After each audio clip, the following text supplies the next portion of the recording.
What if I told you that Lewis Hamilton discovered something so revolutionary in a simple filming day that could change the whole season of Formula 1 2025? A tenth for return just playing a piece of the car? Stay, because what he discovered in Mugello is not only incredible, it is dangerous for his rivals. Mugello is a circuit that, for many, represents the purest tradition of Ferrari.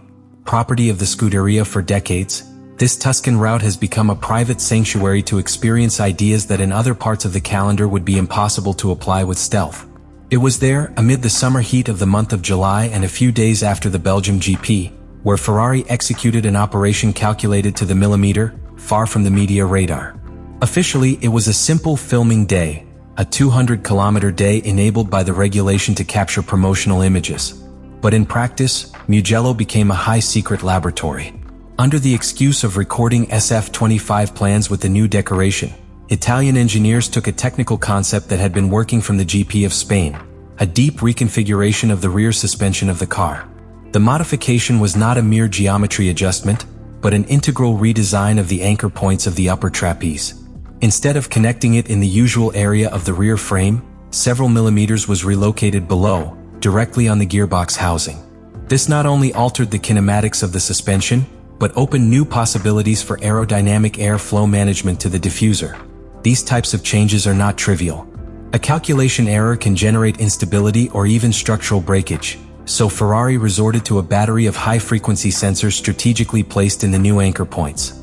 These sensors measured the millimeter vibrations, dynamic loads, and vertical displacements under different track conditions. The priority was clear: to verify if what the simulations promised corresponded to the reality of the asphalt. Lewis Hamilton was chosen to validate this experiment. Their experience and sensitivity to the wheel were essential to detect the small differences that the graphics and numbers of the simulator do not always reveal. And it was no accident. Since his arrival in Ferrari, Hamilton has played a more technical role than many imagined. Not only has it been involved in the development of set UPS or strategies, it has been involved in engineering discussions and private sessions with simulators, and in the direct revision of telemetrias with the aerodynamic equipment led by David Sanchez. In Mugello, Hamilton acted as a pilot, but also as a tester, judge, and guide. The circuit, with its long and fast curves as Arrabbiata 1 and 2, in addition to its elevation changes, was the ideal setting to stress the new system and observe its behavior in areas of high aerodynamic load. Unlike a flatter track like Sakir or Monza, Mugello demands stability in all phases of the curve, something vital to validate a suspension that promised precisely that: maintain a constant and efficient height at all times, even under extreme compression. What happened during those shooting hours was more important than any day of free training. There were no public chronometers or time analysis. Only raw data, silent, compiled by a team that understood that this test was not an evaluation, but a decision. If the results were positive, the new suspension would be taken directly to the Belgian GP. If they failed, everything would have to be disassembled and returned to the original design, losing weeks of work in the process. In that maximum voltage environment, the data began to confirm the most optimistic predictions. Not only was greater longitudinal stability in braking, but the aerodynamic maps generated in the wind tunnel finally coincided with the sensations on the track. The correlation, that holy grail that Ferrari had lost since flexible ailerons were prohibited in 2024, seemed to have been restored.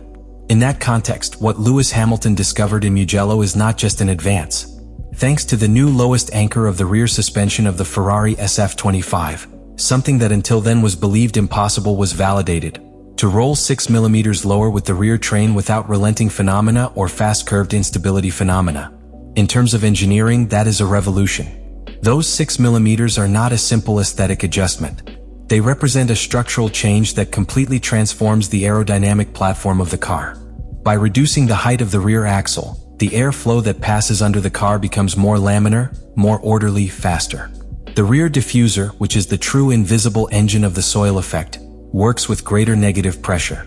This generates more load, more grip, and most importantly, without the need to mount very hard suspensions or extreme adjustments that penalize the tensile and slow curve. The impact on driving is immediate. Hamilton noticed it in his first long round turns.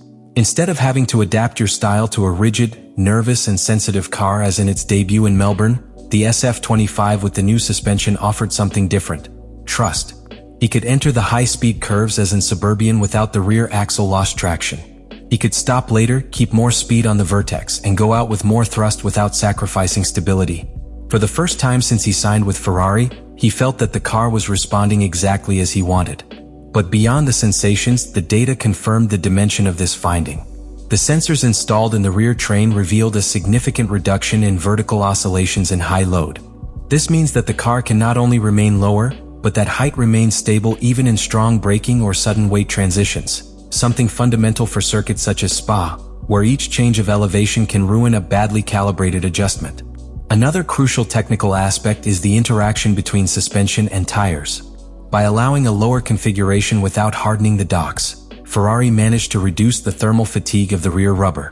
In Mugello, during fence simulated with full tank, the rear axle temperature was between 3 and 4 degrees smaller than in Silverstone, a circuit where the SF25 suffered accelerated degradation. This difference may seem lower, but in career strategy it means extending useful life, expanding stop windows, and offering more tactical freedom. There is also a hidden benefit in this design: the release of space around the gearbox. This detail, unnoticed for the casual spectator, has huge implications. By changing the suspension geometry, engineers cleared key areas that previously complicated maintenance and cooling. This not only simplifies work in the garage, but also improves internal thermal control, something vital in races with extreme temperatures such as Bahrain or Mexico. Private conversations after the day were intense. According to leaks collected by Planet F1 and Sky Sports, Hamilton described the finding as incredible, not because of its immediate spectacularity, but by the potential that unlocked in the future. He knew that 6 lower millimeters meant more than a tenth per lap. But I also knew that it could make a difference between fighting for podiums or for the title. It was not a simple performance improvement. If the team decides to homologate this suspension version for the remainder of the season, the impact will be lasting. Any technical advance, however successful it may seem in test conditions, must go through its final judgment, the Grand Prix. And for Ferrari, that trial will take place in Spa-Francorchamps, one of the most demanding and ruthless paths of the calendar. Here it is not enough to have a fast car in wind tunnel or simulator. Spa demands stability in Eau Rouge, grip in Blanchiment, and perfect traction in the source. It is a circuit that tests not only the pilot but the complete concept of the car. And that is where the new rear suspension of the SF25 will have its baptism of fire. The decision was not yet taken at the time of the filming day in Mugello.